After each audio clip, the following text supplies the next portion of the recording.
Patron, moi c'est Boris à votre service de GN Fourrure Québec ou mon site transactionnel Médiéval Fur. Aujourd'hui, on va parler de queue. Queue de toutes les sortes, là. Bonjour mesdames. Moi je tiens à peu près toutes les sortes que tu peux avoir, là, même ici il en manque. Pourquoi qu'il y en a qui sont chers, pourquoi qu'il y en a qui sont pas chers. Je vais donner l'exemple d'une queue de renard comme si, une belle grosse queue teinte, parce qu'un renard c'est pas bleu, mais tu peux avoir toutes les couleurs que tu veux. Là. Donc ça augmente la valeur, mais un renard comme ça, teint avec un peu d'or de couleur dedans, là on parle des fourrures à 350$ chaque. Si on tombe dans un coyote qui se vend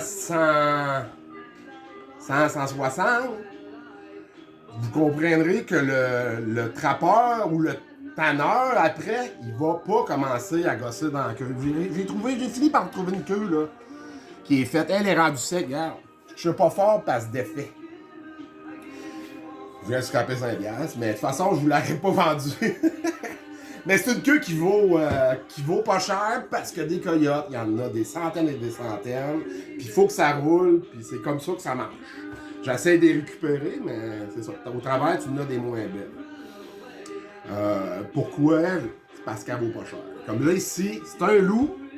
Tu vois, le gars, c'est une fourrure qui vaut cher. Là, ce loup-là, il valait peut-être 400, 500. Fait qu'il il l'a tanné jusqu'au bout. Il a pris le temps de le faire. Parce que si le client l'achète, puis lui, il veut le complet, il achète pas sa fourrure parce qu'il n'y a pas à queue, ben, il est pas avantageux, t'sais. Des fois, c'est des caprices, mais un coyote, la plupart des coyotes finissent en bande de manteau ou des choses comme ça. Puis là, ben après, ben t'as toutes les sortes, là. Pécan, vison, lapin. Regarde un autre exemple, c'est un raton laveur versus un vison. Les visons, là, pourquoi un vison? Ouais, c'est niaiseux. Un vison, dans le temps, ils font encore des manteaux de fourrure en queue de vison. Une vraie job de moine, puis ils mettent toutes des petites bandes l'une à côté de l'autre. Les messieurs, je les ai vus à travailler, c'est des machines. Puis ça se vend cher, c'est des fourrures qui se vendent cher. Comme celle-là, tu vois, c'est une queue de loutre rasée.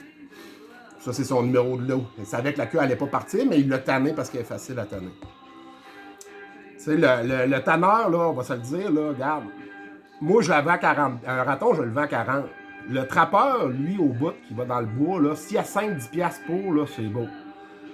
Puis là, après, elle n'est pas finie, la chose, il faut qu'il la travaille. Après l'avoir travaillé, le raton, il faut qu'il tanne. Il y a des produits.